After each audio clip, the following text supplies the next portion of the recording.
সেই মেয়েটি সত্যি অনেক ভাগ্যবতী, যার স্বামীর রোজগার কম হলেও চরিত্র এবং ভালোবাসা একদম খাঁটি। কাউকে নিয়ে ওভার কনফিডেন্স দেখাতে নেই। মানুষ শুরুতেই যেমনটা দেখায় শেষ অবধি তেমন থাকে না। জীবনে সবথেকে বড় ভুল হলো ভুল মানুষকে বিশ্বাস করা।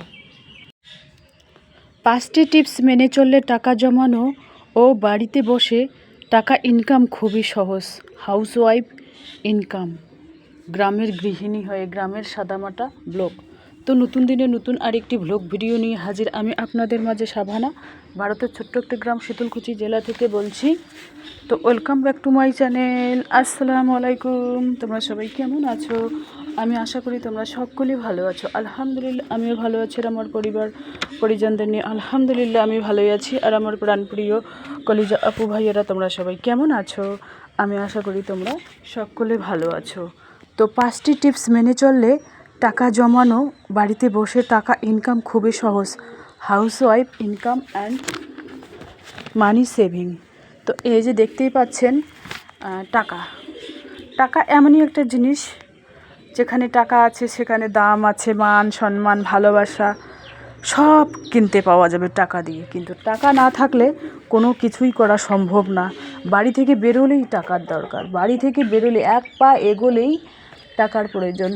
টাকা থাকলে তোমার দাম আছে, সম্মান আছে। টাকা না থাকলে তোমার কোথাও কোনো মূল্য নেই, সম্মান নেই, ভালোবাসা নেই। এটাই হচ্ছে মেন কথা, টাকা। সেই জন্য অল্প হলেও টাকা সঞ্চয় করে রাখতে হবে, অল্প স্বল্প হলেও টাকা সঞ্চয় করে রাখতে হবে। এটাই হচ্ছে মেইন কথা। তো যাই হোক, ব্লগটা সম্পর্কে তোমাদের কাছে আলোচনা করতে চাই। আমার ব্লগের কোনো না কোনো অংশ ভালো লাগলে সাবস্ক্রাইব করে পাশে থাকবেন। আর আমার ব্লগ কিন্তু প্রত্যেক দিন বিকাল 4টায় আসে। 5-10 মিনিট এপাশ ওপাশ হতেই পারে, কিন্তু বিকাল 4টায় আসে আর কি। তো যাই হোক, 5টি টিপস মেনে চললে টাকা জমানো, বাড়িতে বসে টাকা ইনকাম খুবই সহজ। দেখুন, আমি কিন্তু গ্রামের গৃহিণী, গ্রামেরই মেয়ে, গ্রামেরই বউ, হাউসওয়াইফ বলতে বলা চলে। তো দেখুন, আমরা কিন্তু একটু ইচ্ছা শক্তি যদি আমরা বাড়িয়ে দেই, একটু টার্গেট বাড়িয়ে দেই, তাহলে কিন্তু সংসার সামলেও আমরা বাড়িতে বসে টাকা ইনকাম করতে পারবো। 1 নম্বর টিপস হচ্ছে হাঁস, মুরগি, কবুতর এই সমস্ত পালন পোষণ করে তোমরা কিন্তু টাকা ইনকাম করতে পারো। 2 নম্বর টিপস হচ্ছে সেলাই করেও তোমরা টাকা ইনকাম করতে পারো।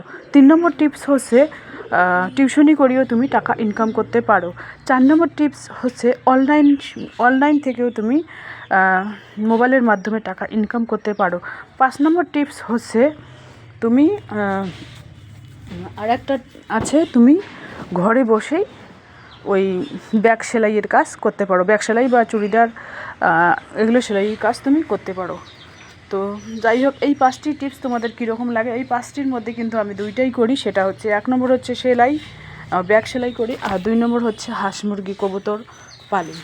তো যাই হোক, তোমরাও আমার মতো হইলে অল্প স্বল্প হলেও সঞ্চয় করতে পারো। এটাই হচ্ছে মেন কথা। তো যাই হোক, তো এবার আমি ব্যাগগুলো আর কি এভাবে সেলাই করে নিয়েছি অফ ক্যামেরায়। তো এবার আমি ব্যাগগুলো উল্টে পাল্টে নিয়ে ওই চাপা দিয়ে রাখবো, কারণ চাপা দিয়ে রাখলে ফিনিশিংটা ভালো হয়, তো ব্যাগ সেলাইটা আর কি ভালো হয়। তো চাপা দিয়ে না রাখলে কিন্তু ব্যাগের ফিনিশিংটা ভালো হয় না। এইভাবে আমি চাপা দিয়ে রাখতেছি। তো এই যে দেখতে পাচ্ছেন, তোমরাও চাইলে আমার মতো করে করতে পারো।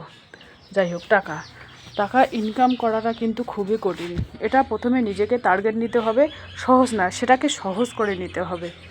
হ্যাঁ, সহজ না করলে কিন্তু কোনোটাই সম্ভব না। যেহেতু আমি গ্রামের গৃহিণী, একমাত্র গ্রামের গৃহিণীরাই কিন্তু পারে সংসার সামলে অনেক স্ট্রাগল করে কিন্তু টাকা ইনকাম করতে। আমাদের গৃহিণীদের দিন শেষে কিন্তু কেউ খেয়াল রাখার মতো কেউ থাকে না। সেই জন্য দিন শেষে নিজের খেয়াল নিজেকেই রাখতে হবে। আর টাকা ইনকাম করাটা তোমাকে কেউ শিখিয়ে দেবে না। সংসার সামাল দিয়ে 500 টাকা যদি মাসে ইনকাম করো, বা 1000 টাকা ইনকাম করো, বা 2000 টাকা ইনকাম করো, এটাই কিন্তু অনেক বড়, বিশাল বড় তোমাদের পাওনা। তো যাই হোক, তোমরাও চাইলে আমার মতো করে টাকা ইনকাম করতে পারো। টাকা ইনকাম করা তোমাদের কেউ শিখিয়ে পড়িয়ে দেবে না।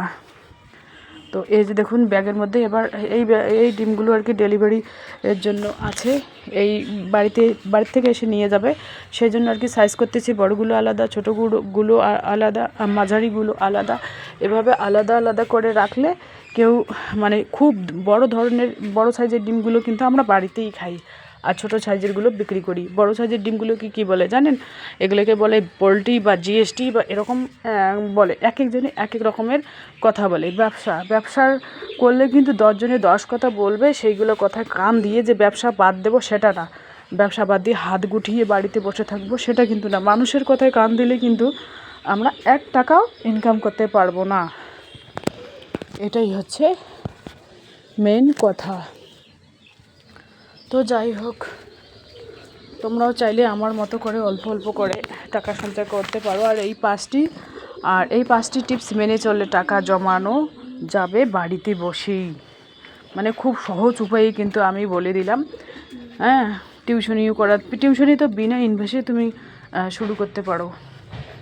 আর ব্যাগ সেলাই, এটা যে হাঁস মুরগি কবুতর, এগুলো কিন্তু অল্প পুঁজিতেও তোমরা শুরু করতে পারো। বেশি কিন্তু আহামরি টাকার দরকার হয় না, অল্প পুঁজিতে কিন্তু শুরু করা যায়। যদি তোমার মনে ইচ্ছা শক্তি থাকে তাহলে কিন্তু তুমি অল্প পুঁজিতেও শুরু করতে পারো। আর যদি মনে ইচ্ছা শক্তি না থাকে, অল্প কেন বেশি টাকাতেও তুমি করতে পারো না, মানে সঞ্চয় করতে পারো না।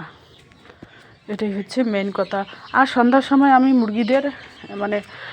সন্ধ্যার সময় আমি ব্লগটা এডিট করতেছি, মুরগিদের রুমে তালা মারবো, কারণ ঝড় বৃষ্টি অনেক হয়, ভয় লাগে। এখানে অনেক টাকার মুরগি আছে, সেই জন্য আর কি তালা বন্ধ করে রাখাই আমার মতে বেটার। কয়েকদিন থেকে তোমাদের ওই মুরগিদের ব্লগ শেয়ার করা হয় না, তো যেদিন যেরকম সময় পাই, যেদিন যেরকম ব্লগ শেয়ার করতে হয়, মানে সময় পাই, সেদিন সেরকমই ব্লগ তোমাদের কাছে শেয়ার করি আমি।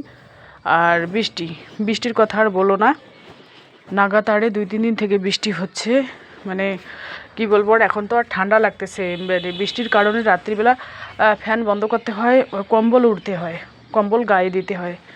মানে কয়েকদিন আগে তো গরম ছিল, 2-4 দিন গরম ছিল কিন্তু প্রচণ্ড, কিন্তু এখন ঠান্ডা লাগতেছে, মনে হয় ঠান্ডা দিন পড়েছে, এরকম একটা পরিস্থিতি বা আবহাওয়া দেখা দিচ্ছে। হ্যাঁ, সপ্তাহে 1-2 দিন যে বৃষ্টি হবে ওটা ব্যাপার আলাদা, কিন্তু যখন বৃষ্টির দরকার তখন কিন্তু হয় না, যখন বৃষ্টির দরকার হয় না তখনই কিন্তু হয়। তো এই যে দেখুন টাকা, এইভাবে আমি অল্প অল্প করে টাকা সঞ্চয় করে রাখি, প্লাস্টিকের ব্যাংকে হোক মাটির ব্যাংকে হোক। বেশি টাকা হলে ব্যাংকে গিয়ে সরাসরি রাখবেন, আর কম টাকা হলে কিন্তু তোমরা প্লাস্টিকের ব্যাংকে বা মাটির ব্যাংকে রাখতে পারো। প্রথম ধাপে 10 টাকা করে রাখতে পারো প্রত্যেক দিন, তারপরে 1 মাস 2 মাস স্কিপ করে তারপরে দেখা গেলো একটা আগ্রহ থাকলো টাকা সঞ্চয় করা, বা একটা মনের মধ্যে একটা ভালো একটা আগ্রহ কাজ করতেছে, তখন তোমরা 20 টাকা করে ফেলতে পারো। 20 টাকা দিন বা 30 টাকা দিন এরকম করে ফেলতে পারো। 20 টাকা হলে 600 টাকা মাস, আর 30 টাকা হলে 900 টাকা মাস, এরকম। তো যাই হোক, আজকে রান্না হবে কি? তো আজকে রান্না হচ্ছে কি, রুই মাছ রান্না করব। দেখা যাক কী রান্না করা যায়, তো সেই ব্লগগুলোই তোমাদের কাছে আমি শেয়ার করি। তো যাই হোক, দেখতেই থাকো, আশা করি খুবই ভালোই লাগবে। এই যে দেখতে পাচ্ছেন, এখানে মাছ ভেজে নিয়েছি অলরেডি। তো এখানে কি সবজি যেন রান্না করেছি সেটাও ভুলে গেছি। যাই হোক, এখানে মশলাটা কষিয়ে নিচ্ছি। মশলাটা কষিয়ে রান্না করলে ভালোই হয়। আর এখানে মানে চিচিঙ্গা, এগুলোকে তোমরা জানি না কী বলো, আমাদের ভাষায় আমরা চিচিঙ্গা বলি, আবার দুষ্কুশিও বলি। তো যাই হোক, এটা ছিল 1 কিলো, তো সেদিনও রান্না করেছি, আজকেও রান্না করলাম। তো চলো, আজকের ব্লগ এ পর্যন্তই। ততক্ষণ তোমরা সবাই সুস্থ থাকো, সাবধানে থাকো, টাটা, আল্লাহ হাফেজ। এই যে দেখুন, এখন আমি চিচিঙ্গাটা একটু কষিয়ে নেব। একটু কষিয়ে নিলে সবজির টেস্টটা ভালোই হয়, আর কষিয়ে না নিলে সরাসরি যদি পানি ঢেলে দাও তাহলে কিন্তু অত টেস্ট হয় না। তো এই যে দেখতেই পাচ্ছেন, এভাবে আমি আর কি করে নিলাম। আর কড়াইয়ের মধ্যে ভাত করে নিয়েছি, যেহেতু রাইস কুকার একটু ভাত রাখা আছে, সেজন্য কড়াইয়ের মধ্যে ভাত রান্না বসিয়ে দিয়েছি, হয়েছে। তো চলো, টাটা, আল্লাহ হাফেজ। আজকের ব্লগ এ পর্যন্তই।